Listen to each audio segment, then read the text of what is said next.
Hi everybody, it's Victoria again. Welcome back. Today we're going to do something a little bit different. I thought it would be a really fun idea if I let you watch me while I edit, so you can see how exactly the process goes. For the purposes of this example, I chose to edit a text that is short, simple, and full of errors, right, to kind of make the video very, very clear for you. Every editor has their own process that they like to follow.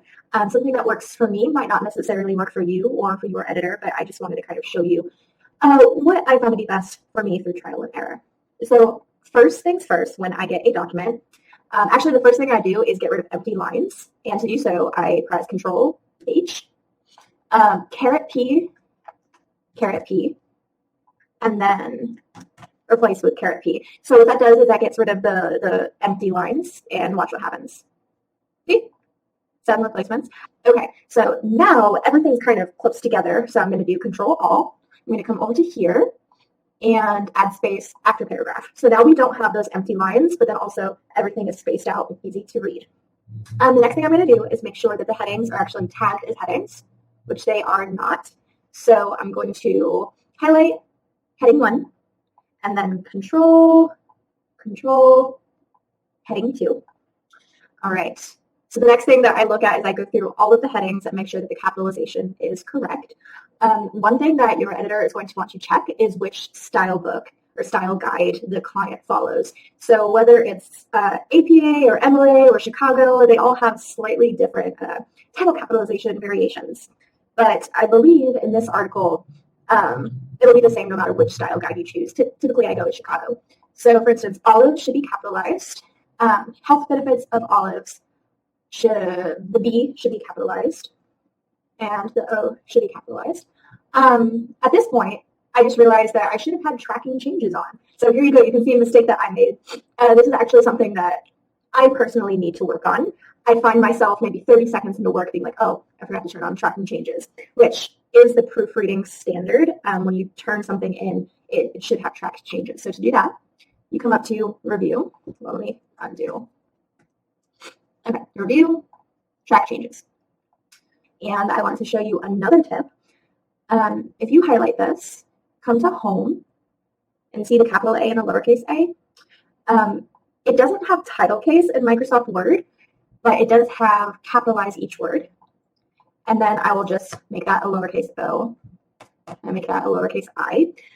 If you're doing editing through Google Docs, though, there are some really handy title capitalization tools that you can download in the add-on section.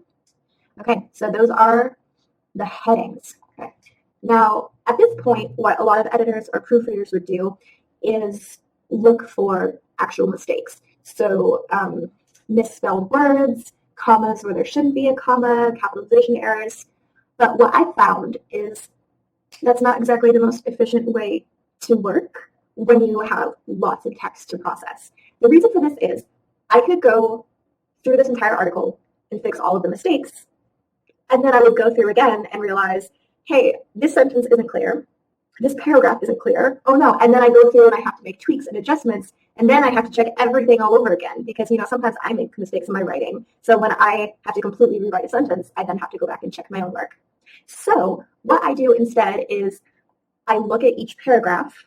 I make sure every sentence is clear, it's concise, it's relevant, and it makes sense with all of the other sentences in the paragraph.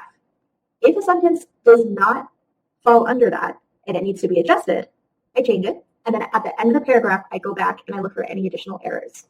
So we're going to do that with benefits of olives. Okay, and something that helps, this might be a little bit annoying for the video, but I read the articles out loud when I'm editing them, and it helps me decide if something is clear or not. Okay, the introductory sentence should be one of the strongest sentences in the article. There are several factors and elements that produce some health benefits of olives on our body. First of all, it should be in our body, not on our body. But before I correct that, this sentence essentially is a whole bunch of words that says nothing. There are several factors and elements. Okay, great. What factors and elements, right? It's very wordy. So we're going to change this, make it simpler. Olives have, many is a little vague. Olives have, I want to think of a shocking word, right? Something that has great value. Olives have astounding health benefits. Here, you can find some interesting olive health facts and their effects on our health. Okay, so this sentence repeats the same thing. You can find olive health facts and their effects on our health. Health and health. Now, read on to learn about the effects olives have on our health. When you finish, your idea of olives as appetizer is definitely changed. We're going to put as an appetizer will definitely change. Okay.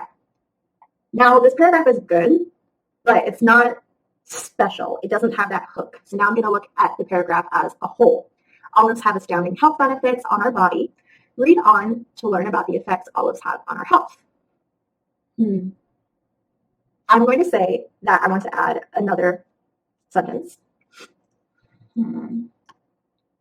Not only are olives delicious, but they also have incredible health benefits.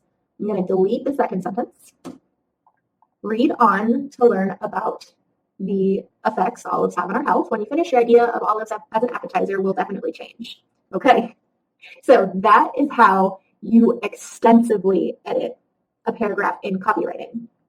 Now, most of the work that your copywriters turn in will not need to be rewritten like this. Typically, they will be much more clear. They'll just have some spelling errors or maybe misplaced commas or semicolons. But I wanted to show you my thought process when you are writing or when you are editing a text that just doesn't have that clarity. Let's do one more paragraph because I don't want to keep you guys for too long. Every one of us knows the benefits of olives on our body. Okay, this is a great example of what not to do. Every one of us knows the benefits of olives on our body. If that was true, nobody would need to read this article. So we can just delete that sentence altogether. Here you can find some important olive health facts that play one important role in our life or body. They mean and. First of all, comma, we want to remember that olives in general eliminate excess of cholesterol in the blood. It's going to be the excess of cholesterol in the blood. For this reason, comma, they control our blood pressure. I'm going to put in they can control our blood pressure because it's one method of controlling our blood pressure. If you eat olives or don't eat olives, that will not definitively determine what your blood pressure is. Okay. And I'm going to go ahead and stop there. And I hope you enjoyed this little peek into the editing process. What I want you to take away is that what's more important than looking for typos and grammatical errors, the more important thing is to read each sentence out loud and ask yourself, is it clear? Does it make sense? And is it relevant? All right. Thank you for watching. And if you have any questions about the editing process, just leave a comment and I will answer them. Bye.